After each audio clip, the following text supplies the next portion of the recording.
Leer te da más. Con Paulo Cosín.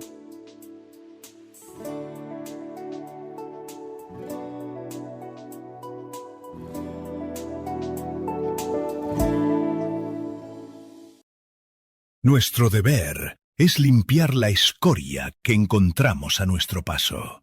Tenemos que eliminar a los corruptos y a los depravados.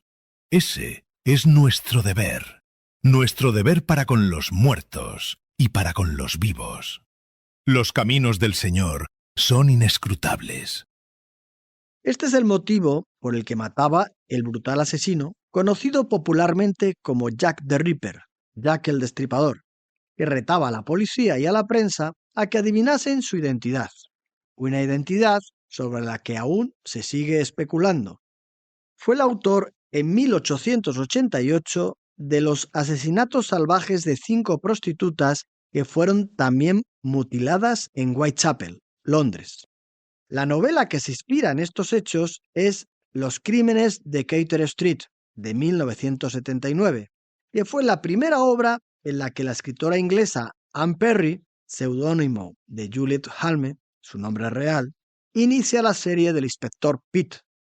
Un poco antes de esos asesinatos, en 1886, Robert Louis Stevenson publicó El extraño caso del Dr. Jekyll y Mr. Hyde, que representaban respectivamente dos mundos sociales antagónicos, la riqueza y la pobreza, la belleza y la fealdad, la bondad y la maldad, la elegancia y la zafiedad, la inteligencia y los instintos aviesos. Eran, en fin, dos mundos sociales incompatibles, algo así como el día y la noche, la luz y las tinieblas. Una distancia semejante se había instituido en la sociedad de fin de siglo entre amos y señores, entre nobles y siervos, entre pobres y ricos, entre los de arriba y los de abajo. Quizás detrás de la intriga por conocer los motivos por los que se llega a cometer un crimen, y también por la atracción de la cercanía a esa realidad, está el crecimiento de las series, libros y podcasts de lo que se conoce como True Crime.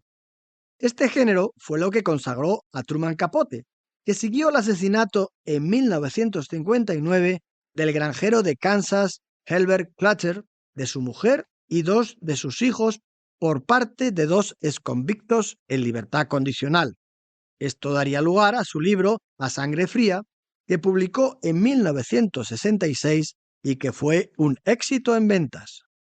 Nada parece que haya cambiado a lo largo de los años. Por ejemplo, hoy tenemos Territorio Negro, crímenes reales del siglo XXI, el libro de no ficción de Luis Rendueles y Manuel Marlasca, que relata varios crímenes recientes en España, con la novedad de que ahora podemos también escuchar más casos reales y recientes en un podcast que tienen estos autores. Se titula también Territorio Negro. Escuchamos casos como los siguientes. Una mujer divorciada que mata a su exmarido para quedarse con la custodia de su hija. La casa de los horrores, en las que unos padres muy religiosos someten a sus hijos durante más de 10 años a abusos físicos, psicológicos y sexuales, hasta que una de las hijas tiene la valentía de denunciarlos a las autoridades. Vemos también el caso de unos jóvenes con antecedentes por violencia callejera y con conexiones con el mundo ultra del fútbol, que son arrestados, acusados de pertenecer a la primera cédula española de un grupo supremacista y aceleracionista, es decir, que promueven una acción violenta para desencadenar una guerra racial a escala global para alcanzar un etnoestado blanco. Podemos escuchar también el caso del violador del Portal de Valencia, que la policía comenzó a investigar en 2021 y que es finalmente capturado. Marlasca y Rendueles nos relatan que reconoció los delitos, explicó que le satisfacía simplemente seguir a mujeres e intimidarlas. No le hacía falta llegar a agredirlas sexualmente. Contó que se excitaba a veces con que las mujeres se defendieran de su ataque. Dio todo tipo de detalles de su método de caza, de su modus operandi. Contó que siempre se fijaba en mujeres solas, con un patrón de edad entre los 25 y los 30 años. Las seguía primero con su bicicleta y luego a pie, siempre en un tramo horario entre las 0 y las 7 de la mañana, y esperaba a que accedieran a los portales porque estaban más indefensas. Reconoció que había aumentado su nivel de violencia. Dijo que no sabía por qué lo hacía, pero sí explicó que era consecuencia de unas carencias emocionales que Habían avanzado en mi cabeza a otro nivel. no llegó a pedir perdón a las víctimas a las que había atacado, pero sí dijo que estaba arrepentido y que necesitaba ayuda que esperaba recibir en prisión, pues Tengo un fuego interno que va creciendo que no lo puedo controlar. No he pedido ayuda por miedo y por no hacer daño a mi madre. De esta manera, no puedo estar en la sociedad. en este podcast también hay historias de ladrones de lujo, de obras de arte, de vinos, todos ellos robos de película. Sea como sea, estos casos han tenido siempre su público y han sido y son motivo de estudio que tratan de dar alguna explicación al comportamiento de los agresores. No sé si alguna de estas teorías acerca de qué incita al crimen te convencerá. Por ejemplo, para la teoría psicoanalista, el abuso sexual puede verse como una manifestación de conflictos intrapsíquicos no resueltos, relacionados con la dinámica inconsciente del agresor. Freud postuló que los impulsos reprimidos, especialmente los relacionados con el deseo y la agresión, pueden buscar una expresión distorsionada cuando no son gestionados adecuadamente. La teoría del apego de Bowlby sostiene que las relaciones tempranas con los cuidadores influyen profundamente en el desarrollo emocional y en la forma en que una persona se relaciona con los demás a lo largo de su vida.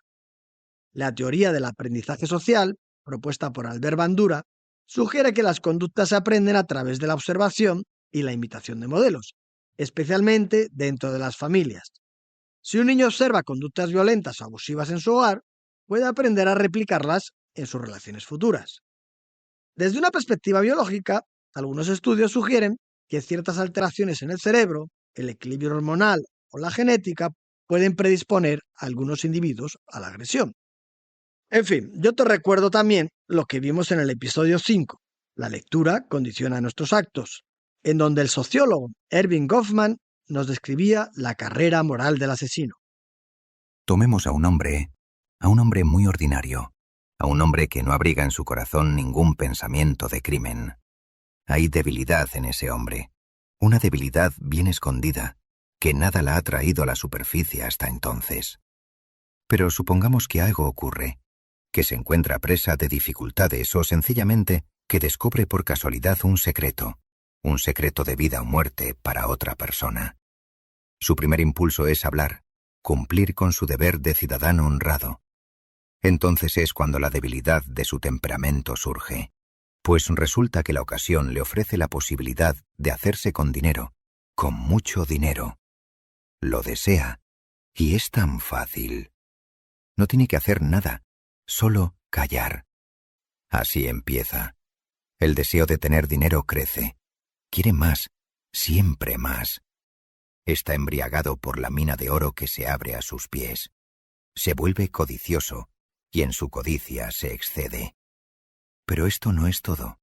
El peligro de ser desenmascarado atormentaba al hombre de quien hablamos. No es el mismo hombre que era, digamos, un año antes. Su fibra moral se ha deshecho. Está desesperado.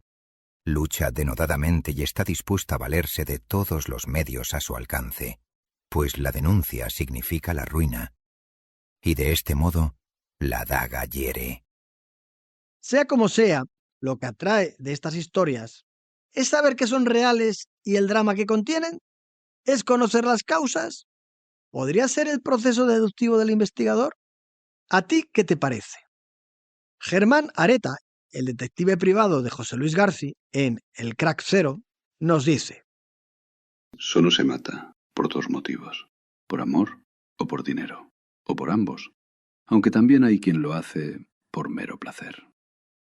Y más adelante, este detective recuerda que su padre decía: Cuando un crimen queda impune, eso que llamamos el mundo, la sociedad, la vida, lo acusa, y se vuelve un poco peor.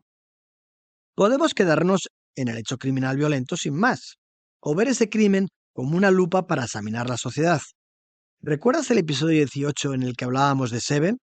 Esta visión ética, social y humana, menos centrada en las argucias del crimen, es lo que vemos en este homenaje de García a Dashiell Hammett en El Crack y a Raymond Chandler en El Crack 2. Dos películas, la primera de 1981 y la segunda de 1983, muy recomendables e iconos del cine negro, y cuyo éxito impulsó a Garci a la precuela El Crack Zero, una muestra más de la permanente fusión de las películas y la literatura. Porque Hammett y Chandler son dos referencias de la evolución que experimentó el viejo género de la novela policial hacia otro nuevo, mucho más crudo, popular y colectivo, un género próximo a la sociología criminal que recibió un impulso decisivo tras la Gran Guerra, durante los locos años 20 y sobre todo a partir de la Gran Depresión de 1929. Es lo que se llamó la novela negra. Nos encontramos con una nueva emoción que surge a raíz de los crímenes: el deseo de hacer justicia. Me inclino a pensar que lo que atrae de estas historias es precisamente esto: la rebeldía frente a los hechos injustos. Si le preguntas a Lorenzo Silva por qué le gusta escribir este tipo de novelas, te respondería seguramente lo que le escuché en una actividad que se realizó en una librería durante el pasado festival Getafe Negro. A mí lo que realmente me arrebataba es la visión poética de la lucha contra la violencia y la búsqueda de la verdad. Esto es pues lo que encontrarás en este territorio negro. Más allá de lo morboso está la conexión con ese sentido de justicia. Tuve el gusto y el honor de coordinar una mesa redonda en Getafe Negro con editores que publican este tipo de novelas. Estos editores aseguraban que con este tipo de obras buscaban sorprender al lector, ofrecerles un reto a su inteligencia, que fueran obras cercanas a la realidad social, con emociones reales, verosímiles, coherentes, consistentes, con personajes bien desarrollados, para que el lector disfrutara con la lectura, que pudiera indagar en el lado oscuro del ser humano, algo impactante.